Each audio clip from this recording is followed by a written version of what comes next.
e o professor doutor de História da UERJ, Maurício Barros de Castro, ambos percorreram a África nas rotas do tráfico negreiro.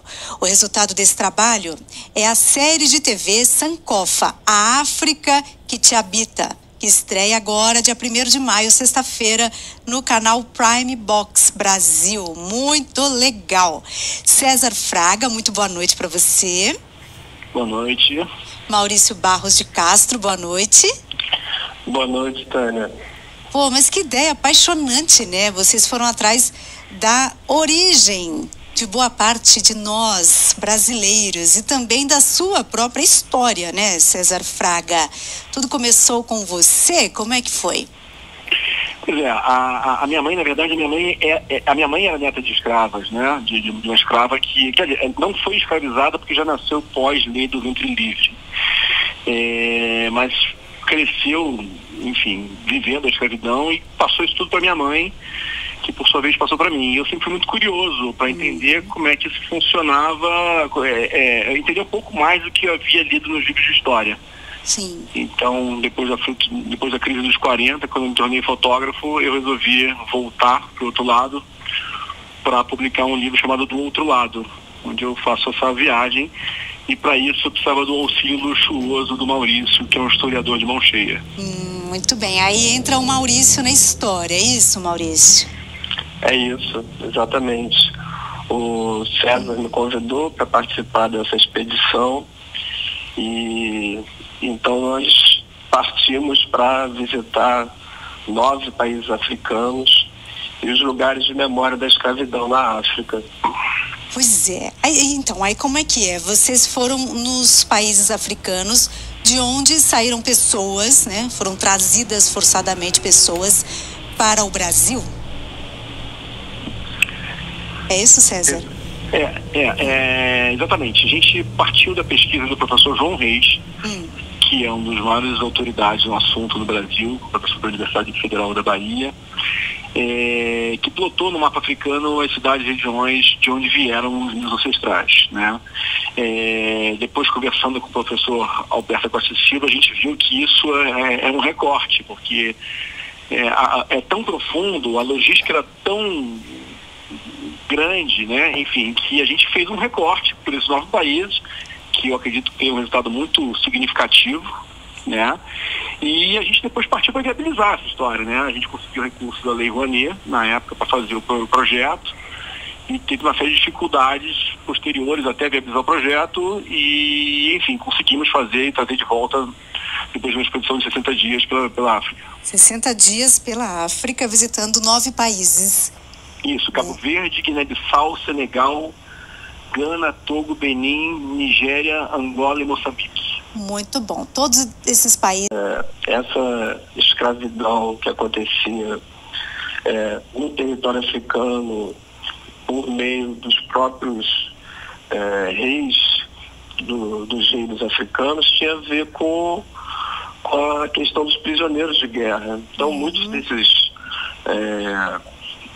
africanos que eram enviados para o Brasil e negociados pelos próprios reis africanos, eles eram o resultado dessas guerras que aconteciam entre os diversos reinos, e muitos deles que eram aprisionados eram vendidos, outros eram sacrificados, outros eram incorporados a determinados reinos como servos.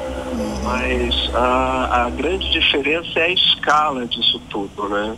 Então, quando os europeus chegam à África, eles dão início a outro tipo de escravidão, que é essa transatlântica, e que ganha uma escala, né, que não existia quando ela era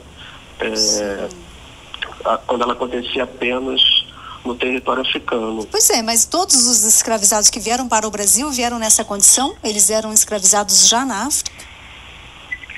Sim, eles eram escravizados já na África e inclusive muitos deles eram escravizados nos chamados sertões, não eram escravizados necessariamente nas cidades portuárias da África.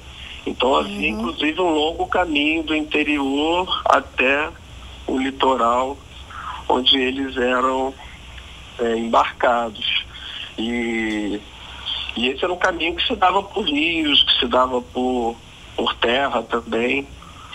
E nós encontramos um lugar em diversos castelos, um símbolo disso que era a chamada Porta do Não Retorno, que eram pequenas portas estreitas por onde só podia passar uma pessoa, e por essa porta os africanos escravizados eles eram colocados nos botes que levavam eles para os navios negreiros que iriam para as Américas e Europa.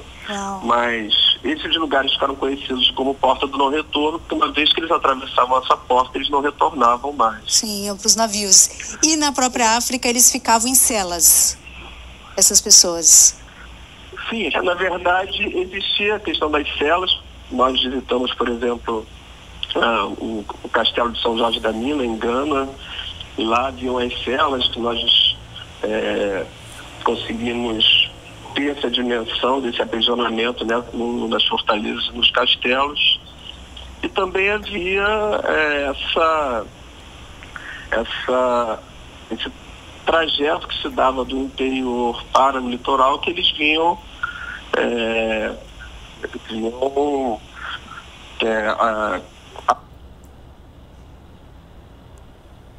da miséria, assim.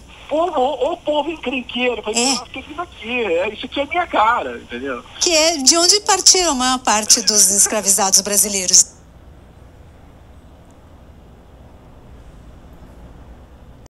Maurício já tinha me falado um pouquinho sobre Sankofa, vagamente, assim, e a gente estava visitando o templo dos Ashanti, no interior de Gana. E o guardião do templo, eu perguntei para ele, mas vem cá, o que significa Sankofa? Aí ele nos explicou que se você deixou alguma coisa no passado, né, enfim, um objeto, um sentimento, uma mágoa, alguma coisa, e se ela for de fato importante para você, você não pode seguir adiante. Então, o Sankofa significa volte e busque, ou volte e pegue, enfim. E aí, naquele momento, eu olhei para a cara dele e falei, vem cá, é exatamente o que a gente está fazendo aqui. Sim. Eu estou voltando para resgatar o que eu deixei para trás. Aí os dois começaram a chorar e nos abraçamos, como ali, parentes, enfim. Foi uma cena maravilhosa da viagem.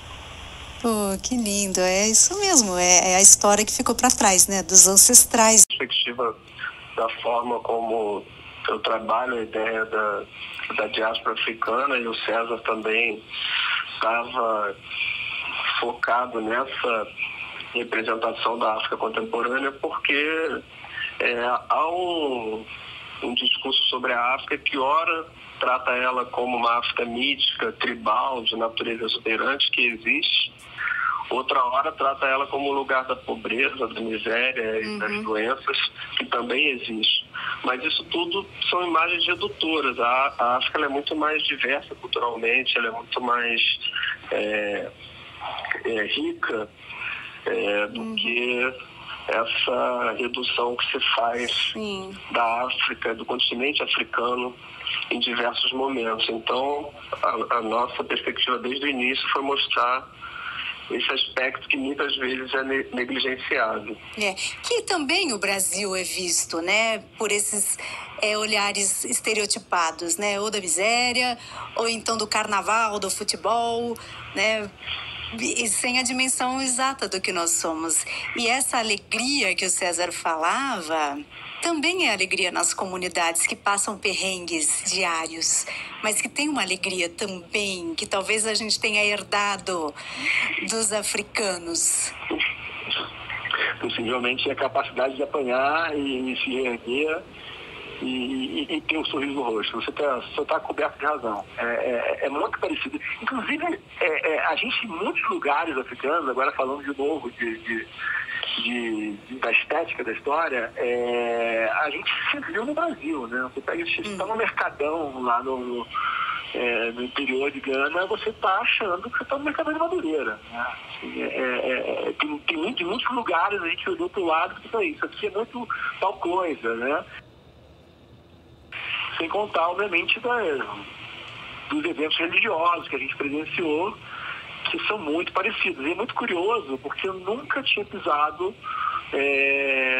numa casa de candomblé e de umbanda no Brasil antes de ir para a África. Então, quando eu tive de volta, quando eu voltei para o Brasil, e por conta de outros projetos, eu mergulhei nesse universo, foi muito interessante.